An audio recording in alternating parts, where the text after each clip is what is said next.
దినవృత్తాంతములు 13వ అధ్యాయము 13 నుంచి చదువుకుందాం. మొదటి దినవృత్తాంతములు 13వ అధ్యాయము 13, 14 వచనాలు. తన యొద్దకు దావీదు పట్టణమునకు తీసుకుని పోక గిత్తీయుడైన ఒబేదెదోము ఇంటిలోనికి కొంచుకుని పోయాను. దేవుని మందస్సము ఒబేదెదోము ఇంటిలో అతని కుటుంబమునొద్ద 3 నెలలు ఉండగా యెహోవా ఒబేదెదోము ఇంటి వారిని అతని సొత్తంతటిని ఆశీర్వదించెను. దేవుని నామానికి మహిమ కలుగునుగాక. ప్రతి దేవుని బిడ్డనా, ఈ 13వ అధ్యాయం అంతా మీరు తర్వాత చదువుకోండి.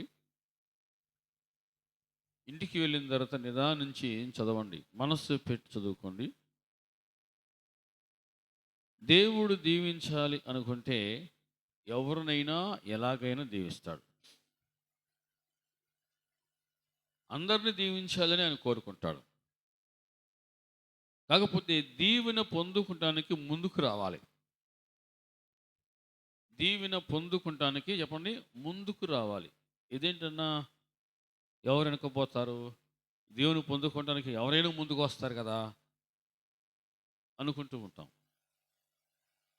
ప్రతి దేవుని బిడ్డారు, కొన్ని సందర్భాల్లో మనకు అలాగే అనిపిస్తూ ఉంటుంది. కొన్నిసార్లు మన కంటి ముందు దేవుని ఆశీర్వాదాలు వెళ్తూ ఉన్నా సరే మనం గమనించలేం, మనం అర్థం చేసుకోలేం, మనం గమనించలేము, అర్థం చేసుకోలేం. అలాగ చాలా మిస్ అయిపోతూ ఉంటాం. ప్రతి దేవుని బిడ్డారు, ఇక్కడ మనం చూస్తున్నాం మొదటి దినవృత్తాంతములు 13వ అధ్యాయంలో ఒబేదెదోము అనేటువంటి ఒక వ్యక్తిని దేవుడు దీవించాడు. ఒక కుటుంబాన్ని దేవుడు దీవించాడు.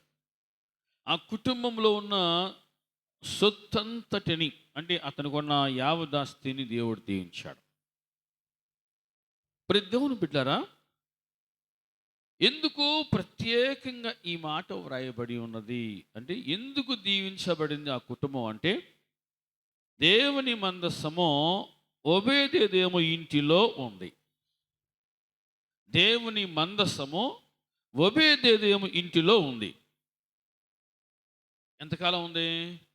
3 నెలలు ఉంది. 3 నెలలు దేవుని మందస్సము ఒక వ్యక్తి ఇంటిలో ఉంటే ఆ కుటుంబమే దీవించబడింది. ప్రతి దేవుని బిడ్డలారా, ఇక్కడ దావీదు తను తెలిసి చేశాడో, తెలియక చేశాడో, పొరపాటు చేశాడో, భయపడి చేశాడో, తన తప్పిదము వల్ల లేకపోతే తనలో ఉన్న భయము వల్ల దేవుని ఆశీర్వాదాలను మిస్ అయ్యాడు. ఇక్కడ కోల్పోయాడు, పొందుకోలేకపోయాడు. ఎందుకు పొందుకోలేకపోయాడు అంటే 10 నుంచి చూద్దాం. యెహోవా కోపము ఉజ్జా మీద మండెను.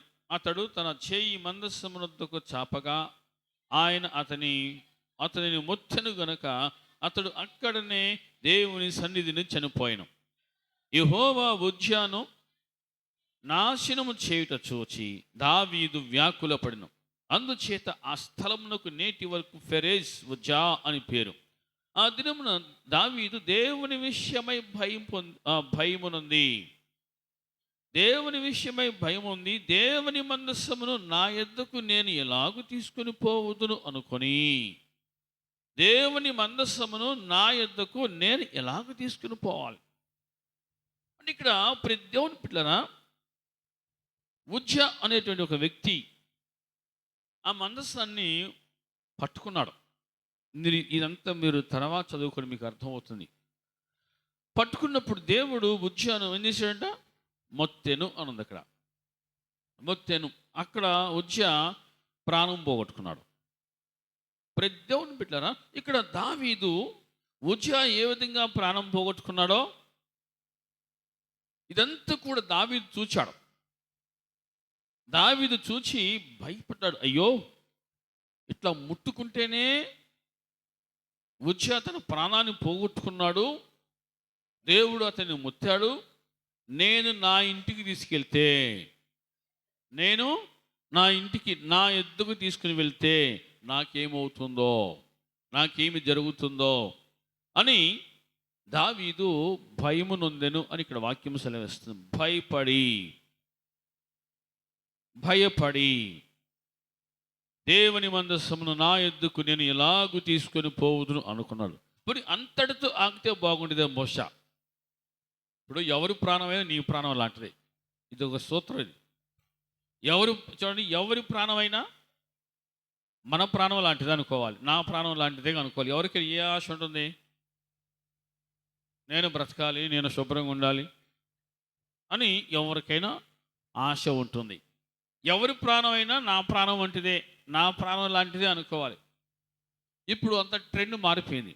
ప్రాణం పోతుంటే ఇట్లా సెల్ ఫోన్ ఇట్లా చూస్తున్నారు, వీడియో పెట్టి చూస్తున్నారట్టుగా, ఎట్లా పోతా ప్రాణం అన్నట్టుగా. నదిలో ఒక అబ్బాయి కొట్టుకొని పోతున్నాడు. ఆ అబ్బాయిని రక్షించాలి అనేటువంటి ఆలోచన ఎవరు అట్లా సెల్ ఫోన్ తీసి వీడియో తీసి రికార్డ్ చేస్తారు. ప్రతి దేవుని బిడ్డలారా, ఎవరికి వాళ్ళు నా ప్రాణం పోతే ఏంటి పరిస్థితి అనుకుంటున్నారు. కానీ నా ప్రాణం వంటిదిగా అతని ప్రాణం కూడా అనుకునేవాళ్ళు లేరు. ఇక్కడ దావీదు నా ప్రాణం వంటిదే కదా ఇతని ప్రాణం కూడా అనుకుంటే బాగుండేది. ఎవరిది? ఒబేదెదోముది కూడా నా ప్రాణం వంటిదిగా. నాలాగా అతనికి భార్య ఉంది, బిడ్డలు కూడా ఉన్నారు కదా, నాలాగే అతనికి ఇల్లు ఉంది, నా ప్రాణం వంటిదిగా అతని ప్రాణం కూడా అనుకోలేదు. కానీ అలా అనుకోకుండా దావీదు ఏం చేసిన అలా ఇక్కడ చేస్తున్నాడు 12వ వచనంలో, నా ఎద్దుకు నేను ఎలాగూ తీసుకొని పోవుదును అనుకొని మందస్సమును తన ఎద్దుకు దావీదు పట్టణానికి తీసుకుని పోక దానిని గిత్తీయుడైన ఒబేదెదోము ఇంటిలోనికి కొంచిపోయాను. ఒబేదెదోము దావీదు వంటిది కదా ప్రాణం. ప్రతి దేవుని బిడ్డలనా అంటే కొందరిలో భక్తి ఉన్నా సరే తన దాకా వచ్చేసరికి స్వార్థం చావట్లా. కొందరిలో భక్తి అనేది ఉంటుంది, కానీ తన దాకా వచ్చేసరికి ఆ స్వార్థం పనిచేస్తూ ఉంది. ఆ స్వార్థం చావట్లా. చెప్పండి, ఇక్కడ ఎంతమందిలో అసలు నాకు ఏ స్వార్థం లేదు, నా కుటుంబానికి ఎలా జరగాలని కోరుకుంటున్నానో, ఎంత మేలు కలగాలని కోరుకుంటున్నానో అందరికీ అట్లాగే జరగాలి మేలు అని ఎంతమంది స్వార్థాన్ని చంపుకొని లేక వదులుకొని అలా ఆలోచించలే ఎంతమంది చెప్పండి. ప్రతి దేవుని బిడ్డలారా, భక్తి అనేది ఉంటుంది, కానీ టైం వచ్చేసరికి స్వార్థమే ఎక్కువగా పనిచేస్తూ ఉంది, అవకాశవాదం ఎక్కువగా పనిచేస్తూ ఉంది. వినండి ప్రతి దేవుని బిడ్డలారా, ఇక్కడ దావీదు భక్తిపరుడే, దేవుడంటే భయమే. కానీ ఈ మందస్సం విషయంలో మాత్రము అమ్మో నేను నా ఇంటికి తీసుకుని వెళ్తే ఏమవుతుందో, ఏం జరుగుతుందో, ఇట్లా పడి ప్రాణం పోగొట్టుకున్నాడు. అటువంటిది నేను తీసుకెళ్తే, నేను పట్టుకుంటే, నేను మా ఇంట్లో తీసుకెళ్తే నాకేమైద్దో. ప్రతి దేవుని బిడ్డలారా అలా అంతవరకు సరే ఓకే అనుకుందాం. అంతటితో ఆగలా. అతని ప్రాణం అంటదిగా ఒబేదెదోము ప్రాణం కూడా. కానీ ఈ మందసాన్ని తీసుకెళ్ళిపోయి ఒబేదెదోము ఇదిగో ఈ మందసాన్ని నీ ఇంట్లో ఉంచు అని చెప్పాడు. ఈ మందసాన్ని నీ ఇంట్లో ఉంచు. నీ ఇంట్లో ఉంచకూడదా అని ఒబేదెదోము అంటే, నీ ఇంట్లో ఉంచండి, మా ఇంట్లోకి ఎందుకు అంటే దావీదు సమాధానం ఏంటి అంటే, ఈ మందసాన్ని పట్టుకుంటే ప్రాణం పోతుంది అనే భయం ఉంది. మరి అతనిది కూడా ప్రాణమే కదా. అంటే భక్తి అనేది ప్రతి మనిషిలో ఏదో ఒక మూల ఉంటుంది, కానీ టైం వచ్చేసరికి స్వార్థం బయటకు వస్తూ ఉంది. ఎదుటి మనిషి ఏమైపోతే నాకెందుకులే, నేను నా కుటుంబం శుభ్రంగా ఉంటే చాలు, నా వాళ్ళు శుభ్రంగా ఉంటే చాలు. భక్తి పరులలో ఇటువంటి స్వార్థపూరితమైన చిన్న ఆలోచనలో చాలా పొరపాటు ఉండకూడదు. ఇవి తగునా?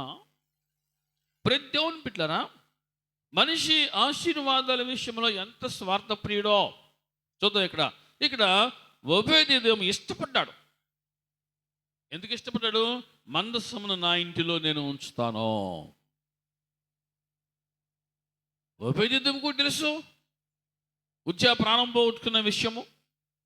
కానీ ఒబేదెదోము మందస్సము తన ఇంటికి రావటము సంతోషంగా భావించాడు.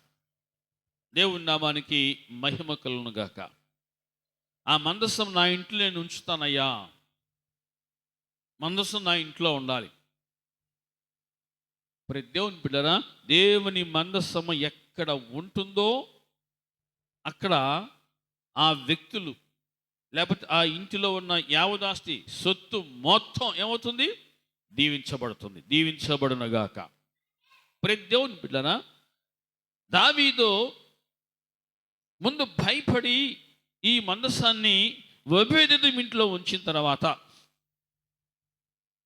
ఓబేదెదోము దీవించబడిన తర్వాత మళ్ళీ దావీదుకి ఆశ పుట్టింది.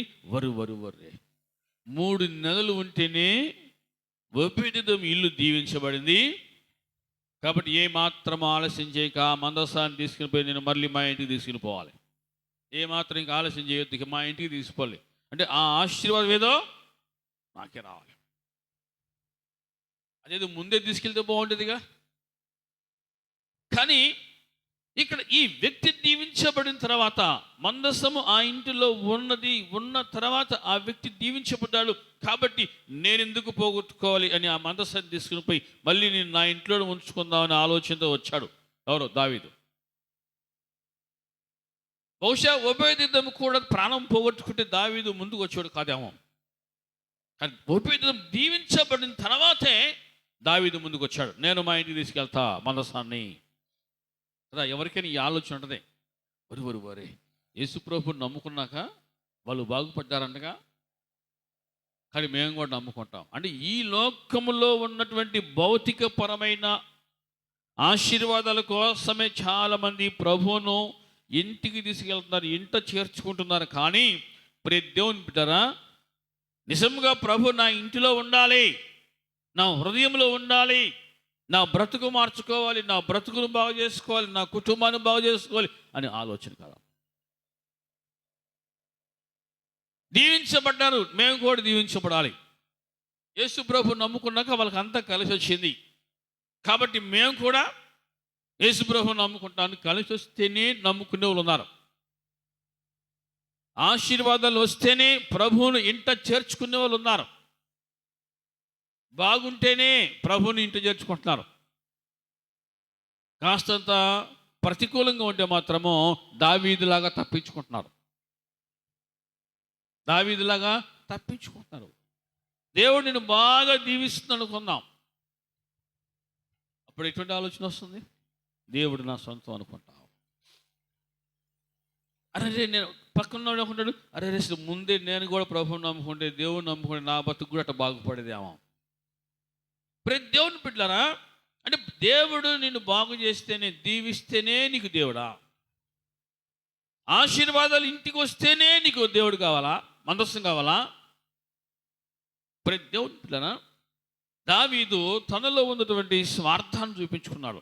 ఈనాడు చాలామంది ఇటువంటి స్వార్థాన్ని మనసులో దాచిపెట్టుకొని భక్తి అనేటువంటి ముసుగును కూడా ధరించుకున్న వాళ్ళు ఉన్నారు.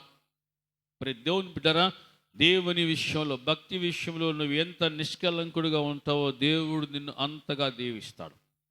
ఆ రోజు ఓబేదెదోము ఇంట్లో 3 నెలలు ఉంటేనే కదా మందసం అక్కడ ఉంటే ఆ కుటుంబం, ఆ ఇంట్లో ఉన్న సొత్తు అంతా కూడా దీవించబడింది.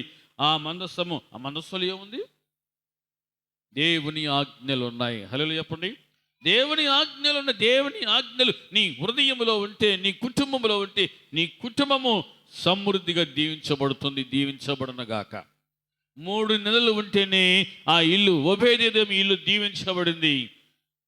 ఆ ఆజ్ఞలను, ఆ మందసాన్ని నీ హృదయంలో జీవించినంత కాలం నువ్వు దాచిపెట్టుకుంటే, దానిని నీ ఇంటిలో ఉంచుకుంటే, నీ బిడ్డల హృదయంలో ఉంచితే నీ కుటుంబము దీవించబడుద్ది.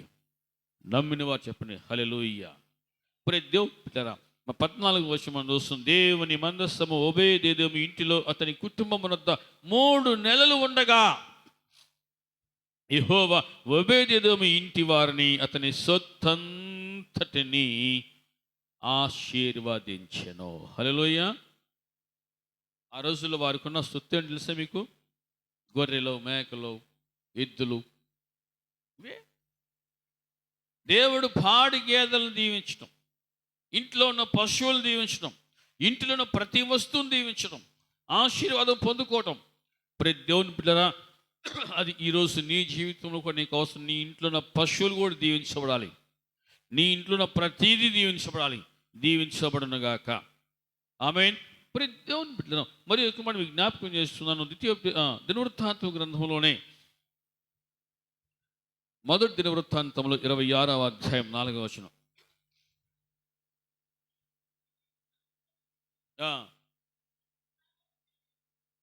దేవుడు ఒబేదెదోమును ఆశీర్వదించి అతనికి కుమారులను దయచేసెను. హల్లెలూయా. దేవుడు ఒబేదెదోమును ఆశీర్వదించి, చెప్పండి, ఒబేదెదోము ఎప్పుడు దీవించబడ్డాడు? మందసం ఇంట ఉన్నప్పుడు, మందసం ఇంటికి వచ్చినప్పుడు. తర్వాత ఏం జరిగింది? అతనికి కుమారులను దయచేసెను. హల్లెలూయా. ఎంత గొప్ప దీవెన ప్రియ దేవుని బిడ్డలారా, ఎంత గొప్ప దీవెనది. 3 నెలలు ఉంటేనే ఆ ఇల్లు అంతగా దీవించబడింది. ఈరోజు దేవుని ఆజ్ఞలు నీ హృదయంలో ఉన్నాయా అనేది ఖచ్చితంగా పరిశీలించుకోవాల్సిందే. దేవుని ఆజ్ఞలు నీ హృదయంలో ఉన్నాయా? ప్రతి దేవుని బిడ్డలారా, ఒబేదెదోము దీవించబడ్డాడు. ఆనాడే కాదు, ఈనాడు కూడా దీవించుటకు దేవుడు ఉన్నాడు మనకి. ఆయన మార్పు లేని దేవుడు. హల్లెలూయా. మార్పు లేని దేవుడు ఆయన ఎప్పటికీ మారడు. ఒబేదెదోము దీవించిన దేవుడే నిన్ను కూడా దీవించుటకు ఇష్టపడుతూ ఉన్నాడు. అటువంటి వారిని దేవుడు కోరుకుంటున్నాడు. ఎటువంటి వారిని? ఒబేదెదోములాగా మందసాన్ని ఇంట చేర్చుకునే వాళ్ళు, అతనిలాగా మందసాన్ని హృదయంలో చేర్చుకునే వాళ్ళు, అటువంటి వారిని దేవుడు కోరుకుంటున్నాడు. ఏమాత్రము వెనుకడుగు వేయకుండా, ఏమాత్రము వాయిదా వేయకుండా ఉండేవారిని దేవుడు కోరుకుంటూ ఉన్నాడు. ప్రతి దేవుని బిడ్డనా, ఇక్కడ దావీదు తర్వాత గ్రహించాడు, అరే ఒబేదెదోము ఇంటిలో మందసం ఉండబట్టి కదా అతని ఇల్లు అంతగా దీవించబడింది, నేను ఎందుకు పోగొట్టుకున్నానా? మంచి మనసు ఉండాలి. ఎవరైనా సరే దీవించబడాలంటే ఖచ్చితంగా వారికి మంచి మనసు ఉండాలి. అతనిది కూడా నా ప్రాణం వంటిదేగా అనుకోవాలి. అతని ప్రాణం కూడా నా ప్రాణం వంటిదిగా అనుకోవాలి. భూమి మీద దేవుడు ప్రాణం ఇచ్చినప్పుడు ఆ ప్రాణానికి నువ్వు ఖచ్చితంగా విలువ ఇవ్వాలి. ఎదుటి మనిషి ప్రాణానికి ఖచ్చితంగా విలువనివ్వాలి. ఎదుటి మనిషి ప్రాణం విలువ తెలిసినప్పుడు ఆ ప్రాణాన్ని ఏమాత్రం కూడా గాయపరచరో, ఆ ప్రాణాన్ని ఏమాత్రం కూడా చంపరో. ప్రాణం తీసి నరహంతకులుగా మిగిలిపోయిన భూమి మీద ఉన్నారు. ప్రతి దేవుని బిడ్డల నా ప్రాణం వంటిదేగా అతని ఒకసారి దేహం నుంచి ప్రాణం బయటకు పోతే మరలా ఆ ప్రాణం రాదు. నా ప్రాణం వంటిదే కానీ దావీదు అనుకోవాలా, ఒబేదెదోము ఈ మందసాన్ని మీ ఇంట్లో ఉంచు అంటే అతని ప్రాణం పోతా ఉంటే ఇతను చూద్దామనా? ఏది ఏమైనా సరే మందసాన్ని నా ఇంటి నేను ఉంచాలి, నా కుటుంబంలో ఆ మందసం ఉండాలి అని దావీదు కనుక ఆలోచన చేసి ఉంటే ఖచ్చితంగా దావీదే దీవించబడేవాడు. ప్రతి దేవుని బిడ్డలారా, కాబట్టి ఈరోజు మనలో స్వార్థం అనేది ఉండకూడదని చంపుకోవాలి. నా ప్రాణం వంటిదిగా అతని ప్రాణం అతని ప్రాణం కూడా నా ప్రాణం వంటిదేగా అనుకుంటే, అటువంటి మనసు నీకుంటే ఖచ్చితంగా దేవుడు నీకు ఒబేదెదోము దీవించిన రీతిగా నిన్ను కూడా దేవుడు దీవిస్తాడు. అంత మాత్రమే కాదు, ఒబేదెదోము దేవుడు ఆశీర్వదించిన తర్వాత అతనికి కుమారులను దయచేసెను. ప్రతి దేవుని బిడ్డలారా, దేవుడు ఎవరికి ఏది ఇవ్వాలో ఎప్పుడు ఇవ్వాలో ఆయనకు సమస్తం తెలుసు.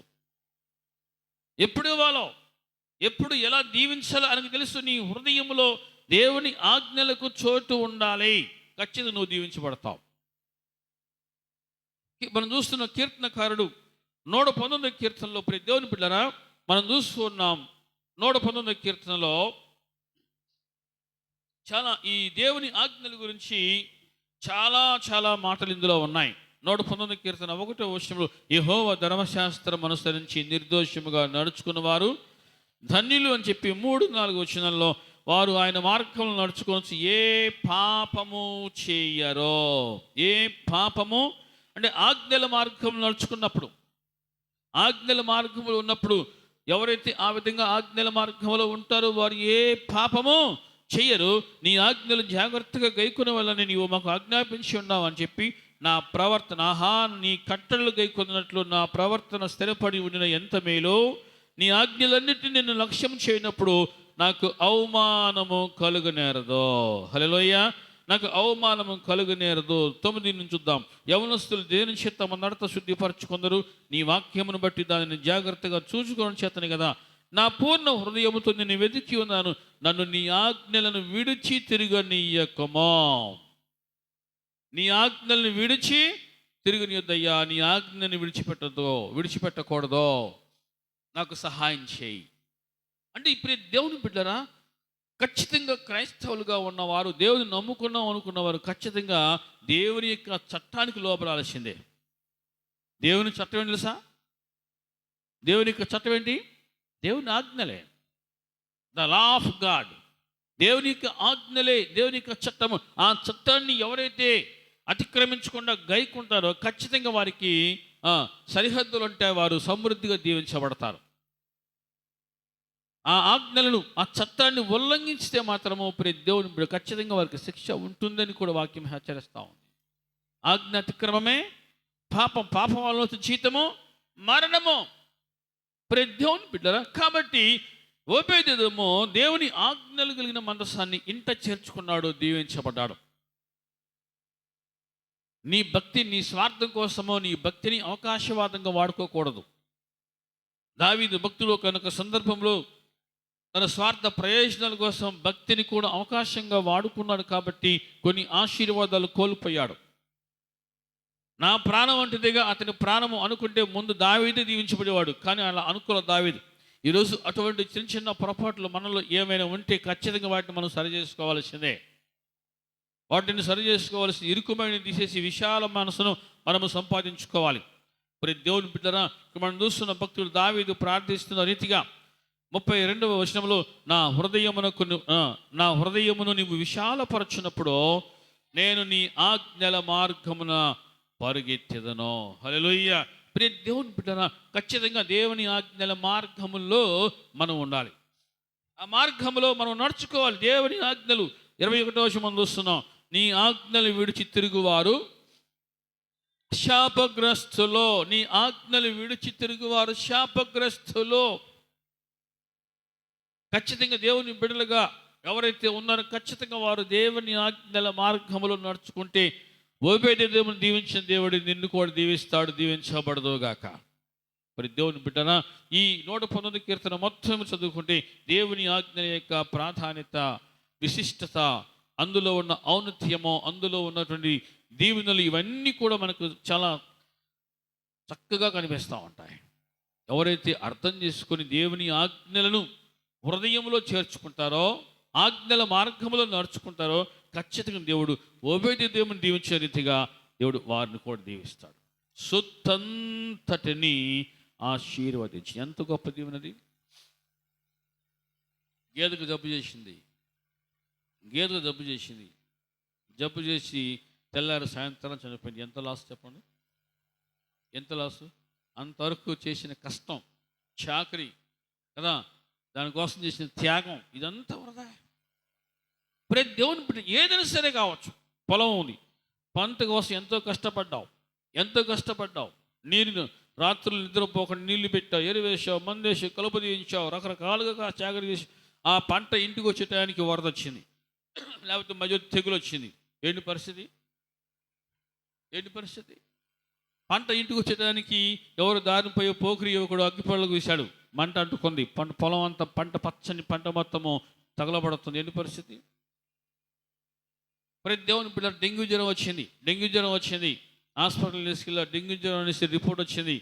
హాస్పిటల్కి ₹1,00,000 బలమే పెట్టు, నీకు ట్రీట్మెంట్ స్టార్ట్ చేస్తూ ఉన్నారు. ఏంటి పరిస్థితి? అంటే ఎన్ని రకాలుగా మనిషికి నష్టం రావాలో అన్ని రకాలుగా భూమి మీద నష్టాలు వస్తూ ఉన్నాయి. ప్రతి దేవుని బిడ్డలనా, దేవుని ఆశీర్వాదం ఏ ఇంటి మీద ఉంటుందో ఆ ఇంటిలో ఉన్న సొత్తు కూడా దీవించబడింది. సొత్తంతటిని నేను దీవిస్తా అన్నాడు. పాడి గేదెల దగ్గర నుంచి ఆరోగ్య విషయాలు కావచ్చు, పొలం ఉన్న పైర్లు కావచ్చు, కలిగి ఉన్న వాహనాలు కావచ్చు, అది ఏదైనా సరే కావచ్చు, అది దీవించబడునుగాక. ఆమేన్. అది దీవించబడాలి. ప్రియ దేవుని సొత్తంతటిని దేవుడు దీవించటం చాలా, ఈ మాట చాలా బాగుంటుంది.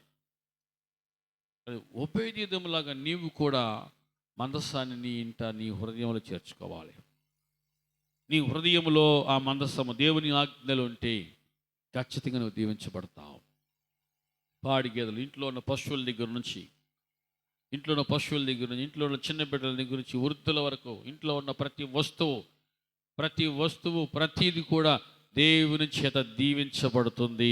దీవించబడునగాక. యెహోవా ఓబేదెదోము ఇంటి వారిని అతని సొత్తంతటిని. 14వ అధ్యాయం చూద్దాం. 1 చూద్దాం. తూరు రాజని హీరాము దావీదు నొద్దకు దూతలను అతనికి ఒక ఇల్లు కట్టుటకై దేవదారు మ్రాదులను కాసే పనివాళ్లను వడ్లవాండ్లను పంపెను. తన జనులకు ఇశ్రాయేలుల నిమిత్తము యెహోవా అతని రాజ్యమును ఉన్నత స్థితిలోకి తెచ్చినందున ఆయన తన్ను ఇశ్రాయేలుల మీద రాజుగా స్థిరపరచని దావీదు గ్రహించను. తర్వాత ఈ అధ్యాయం అంతా మీరు చదివితే దావీదు ఓబేదెదోము ఎలా దీవించబడ్డాడో మనస్సులో అనుకొని ఖచ్చితంగా ఏమాత్రం ఆలస్యం చేయకుండా మందసాన్ని నా ఇంటికి తీసుకుని పోవాలి అనుకుంటాడు. మందసాన్ని నా ఇంటికి తీసుకుని వెళ్ళిపోవాలి. దేవుని బిడ్డలారా, దేవుని ఆజ్ఞలు ఇంట లేకపోతే హృదయంలో చేర్చుకునే విషయంలో ఆలస్యం చేయకూడదు. ఆలస్యం అమృతము విషము. దేవుని వాక్యాన్ని ఇంట లేకపోతే హృదయంలోకి చేర్చుకుంటానికి వాయిదా వేయకూడదు. ఏదైతే నీకు వినబడతా ఉందో దేవుని వాక్యము, దేవుని ఆజ్ఞలు వెంటనే ఆలస్యం చేయకుండా వాయిదా వేయకుండా హృదయంలోకి చేర్చుకుంటే ఖచ్చితంగా నువ్వు దీవించబడతావు. ఓబేదెదోము ఆ విధంగా చేర్చుకున్నాడు. అతనికి ఉన్న సమస్తం ఏమని చెప్పండి? దీవించబడింది. 15వ అధ్యాయం మనం చూస్తున్నాం. దావీదు తన కొరకు దావీదు పట్టణమందు ఇండ్లు కట్టించెను. దేవుని మందస్సమునకు ఒక స్థలము సిద్ధపరిచి దాని మీద గుడారం ఒకటి వేయించిన. మందస్సమును ఎత్తుటకు నిత్యము తనకు సేవ చేయుటకు యెహోవా లేవీయులను ఏర్పరచుకుందని చెప్పి వారు తప్ప మరి ఎవరున్న దేవుని మందస్సం ఎత్తకూడదని దావీదు ఆజ్ఞాపించెను. హల్లెలూయా. ఇప్పుడు 13వ అధ్యాయంలో ఓబేదెదోము దీవించబడ్డాడు. 14వ అధ్యాయంలో దావీదు తన పొరపాటు తాను తెలుసుకున్నాడు. 15వ అధ్యాయం వచ్చరికి ఏం చేశాడు? మందస్సము కొరకు ఒక స్థలాన్ని సిద్ధపరిచి దాని మీద ఒక గుడారము ఒకటి వేయించెను. అది హల్లెలూయా చెప్పండి. 13వ అధ్యాయంలో తన పొరపాటు తాను తెలుసుకున్నాడు. ఓబేదెదోము ఏ విధంగా దీవించబడ్డాడో 14వ అధ్యాయం గ్రహించాడు. 15వ అధ్యాయంలో సరి చేసుకుంటున్నాడు. హల్లెలూయా. సరి చేసుకున్నాడు. ఏమాత్రం నేను వాయిదా వేయనయ్యా, మందసం నేను ఎక్కడ ఉంచాలో అక్కడ నేను తీసుకెళ్తా, అక్కడే ఉంచుతా. సిద్ధపాటు. దేవుని బిడ్డలారా, ఖచ్చితంగా ప్రతి ఒక్కరిలో సరి చేసుకోవడం కావాలి. తప్పును సరిదిద్దుకున్న వారు దావీదు దిద్దుకొని సరి చేసుకున్న రీతిగా ఆ విధంగా ఏ విధంగా దీవించబడ్డాడో నీవు కూడా ఆ విధంగా తప్పును సరి చేసుకొని దిద్దుకుంటే ఖచ్చితంగా ఓబేదెదోము దీవించిన దేవుడు, దావీదును దీవించిన దేవుడు నిన్ను కూడా దీవిస్తాడు. దీవించబడదుగాక. ప్రార్థన తీసుకుందాం. మోకరించండి. ప్రార్థన తీసుకుందాం. ప్రియ దేవుని బిడ్డలారా.